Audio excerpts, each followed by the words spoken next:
Welcome to the Business of Property podcast. I'm Simon. And I'm Stuart. We're both property people running our own businesses. This podcast is just us chatting, as we often do, about anything and everything property. So if people have been listening along to the previous few episodes, they probably realised that we've got quite different property investment strategies. Yeah. Mine is very much focused around single lets, traditional buy-to-let, and with my hope of it being a relatively passive income. I do self-manage, so it's not totally passive. Whereas yours is almost entirely HMO based, and from my point of view, I've always been tempted by the returns of HMO, or the potential paper returns of HMOs.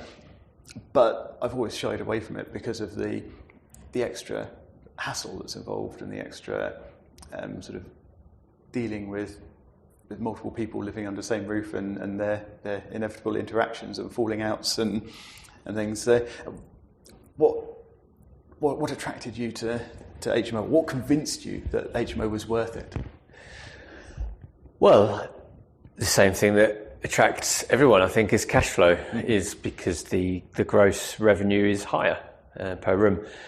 Just one question I've got for you, though. So we're talking about, now, as you and I both know, I know there's a few of us knocking around that have these little pet hates around sort of passive income, because I haven't seen anyone get true passive. I mean, I know you can do a lot less work, and there's a sort of curve where when you in my experience, when you purchase a property and when you're developing a property, your engagement levels are high, and yes, on a single let, actually that reduces to very low engagement requirement, so is close to passive income. But I haven't yet seen anything where we can just sort of like throw the keys in a drawer, walk off, and forget. No.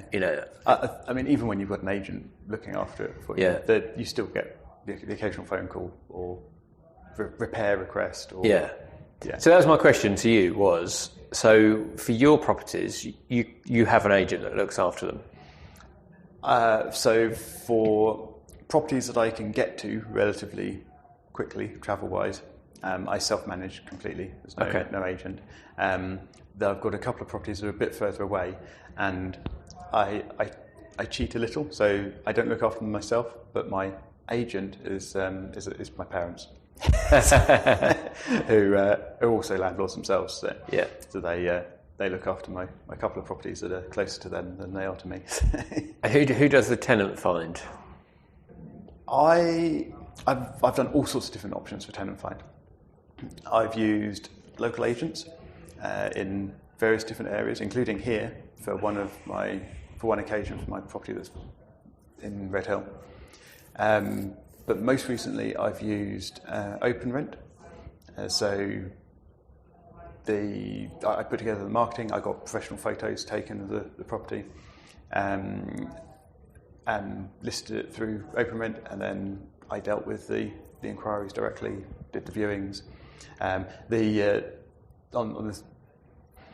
Actually a couple of times, but on one occasion, the first one I've done it, the property was actually empty at the time, so I set up a mini office in the property. I purchased myself an inflatable chair and a 4G 4G router, and set myself up as a mini office in the house, so I could just sit there and do ad hoc viewings during the day when they were needed. So that worked quite well on that occasion. So I think when the remote tenant find for an agent works well, and indeed my parents choose to do that, even though they could visit and do viewings themselves, they prefer not to, so they use agents for tenant finding. But locally now I would use a cheaper listing service. Actually, in that space, have you heard that UPAD has recently? Yeah, so I was going to touch on that. Down? So are yours fixed fees? So would you pay a fixed fee for a tenant find? Yes. Okay. Yes. Because that was UPAD's issue, wasn't it? They didn't take fees up front. I don't know. So I think UPAD was, it had a lot of debt, didn't it? But I think it was running as a reasonable business. I read that one of the main founders behind it had decided to prioritise family and life over work. Said they were working silly hours and not really seeing their family. And I think they had a health scare last year, and all those things combined meant they wanted to rethink their business life. Yeah. So, very, very understandable. Yeah, you can understand it. Yeah. It's a big business to wind up. Yeah, especially when it's been around for since 2007, was it, or something? Yeah, it's about 10 years, I think I read. Yeah. So the reason I asked that was essentially, from my perspective, I use agents because, 75% plus of my rooms are rented by students. So I use a very specific agent in the area that's niched in that area, obviously, and they do the management, and they'll do most of the management. And my view is that, I'll probably get as many or as few calls as you do, primarily because you've got the agent triaging those issues. Yep. I do have a young professional property, and the things that you've talked about, the interaction or engagement of the tenants can be a challenge. But again, I think it's working with an agent and making sure that you're getting the right tenant profile. I mean, for us, for the young professional let, because we'd refurbished the property, it was a 5-bed property. It's still a 5-bed, but now it's four ensuite bedrooms and then a private bathroom for the 5th bed. We raised the level quite a high level. I still like to be higher, but quite a high level, and therefore the tenant profile was much better in terms of the room rates that they could afford and that kind of thing. So yeah, so you're definitely that naturally selected the profile, if that makes sense, without wanting to be sort of discriminatory. That's just how it happened. Yeah. So do you find you don't get hassled so much from them? In fact, that's an interesting point. Obviously, your agents are acting as a buffer for most of these things. Yeah. Do you get reports from the agents? Do you know how often they're getting called up by these various tenants? And only if it's a major issue, which unfortunately, for example, last weekend we had one of the showers having sewage come through the shower tray, and when that happens on a Saturday, you tend to find out about it because people are making calls and want to sort it out. And from my perspective, my first and only thought is how can we sort this out as quickly as possible so that the tenant doesn't have to endure it. I mean, I personally rent myself, so I know what it's like to be a tenant and how. Helpless probably isn't the right word, but sometimes you feel a little bit helpless because you're in the hands of others, because they have to sort of, so it's both a plus and a minus, because you can hand the problems over, but then you have to just wait for those problems to be resolved for you. Yep. But I will hear about those, and it took Saturday and Sunday to resolve. But generally speaking, I won't hear about them. So for me, what's quite different is I will. So we'll just set up we call it sounds quite grand, but like a triage process. Mm-hmm. So for example, anything under £200, for example, or £150, I've just said, as long as it sits within certain parameters, i.e. it's not a tenant's damage, it's not because tenants caused that damage, or it's been an accident, whatever other reasons there might be, if what we feel is a bona fide maintenance cost, then they just have the right to do that as a managing agent. I think that's very sensible. It reduces the number of things that come through to your plate. As always, Simon, as you know, these things are double-edged swords because, and this is highly pertinent to me because I've got my statement through today from the agent. This is going to be exactly where I was going to go asking you. Yeah. And, I couldn't even tell, but, the costs are circa 3,000. That doesn't include fees. So maintenance costs. But don't forget, we're talking about 37 rooms. Okay, so you're talking... I can't divide that. So what? About £100 a room. Okay. Less than £100 a room, because £100 a room would be 33,700. But it's around that. That's for 1 month. That's for one... Well, It does include other months, actually. Okay. It does include other months. So it's probably about 3 months because it's student sometimes. Where are we now? This is the students moving in as well. So this is peak time for them sorting stuff. So we'll have things like deep cleans. So every house will have a deep clean. Yeah. That's 250 quid. Yeah. Across a number of houses. So, I mean, I do have a small weep when the statements come in. So I imagine, especially at this time of year, just after September. Oh, it's hard, So the battles I face, because it's really hard when you've got over, a few grand's worth of expenses coming through.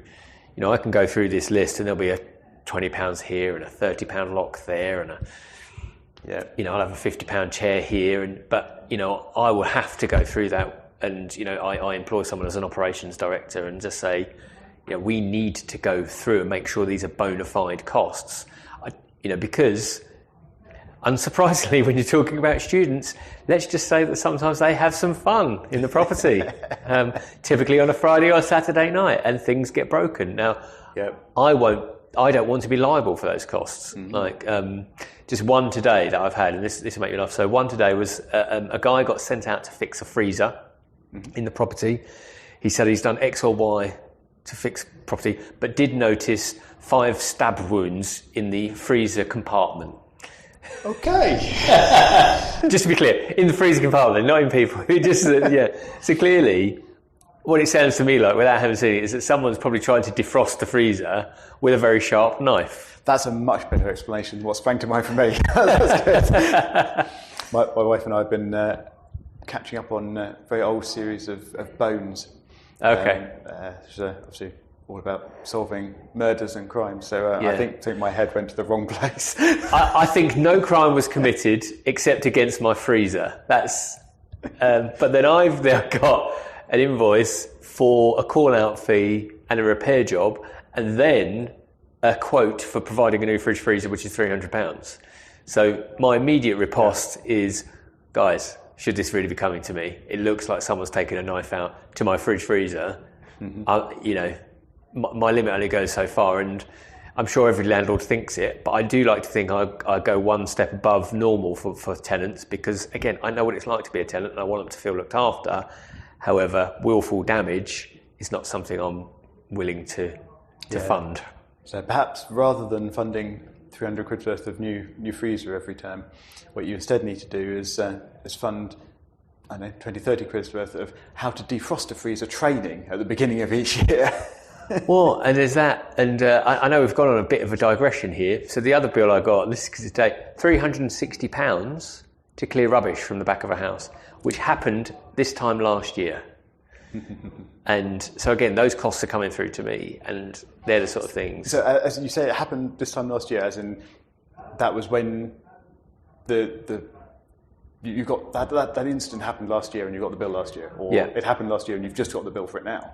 Both. So it happened last year and I got a bill for it, and then we went back and said, right, you need to let the tenants know that it is their responsibility to remove the rubbish or make sure the rubbish is placed in the right areas. So don't let this happen again. Now, I don't know if they're the same tenants or different tenants, but I have communicated with the letting agent that clearly I won't be covering those costs anymore, but then today I'll get a cost for exactly the same thing, which happened only 6 months ago.